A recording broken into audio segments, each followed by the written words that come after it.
Welcome back to the sweatshop. Today we're working on a 2006 Subaru Forrester at this ungodly hour. Why? Because the bearing's bad and we have no choice. Let's get started. First thing to do, pull the wheel and tire off.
That's it. We're done. Open up a cold one now.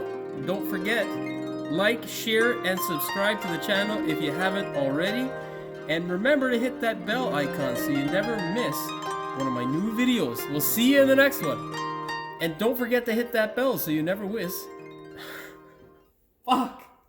Subscribe and don't forget to hit that bell so you never miss.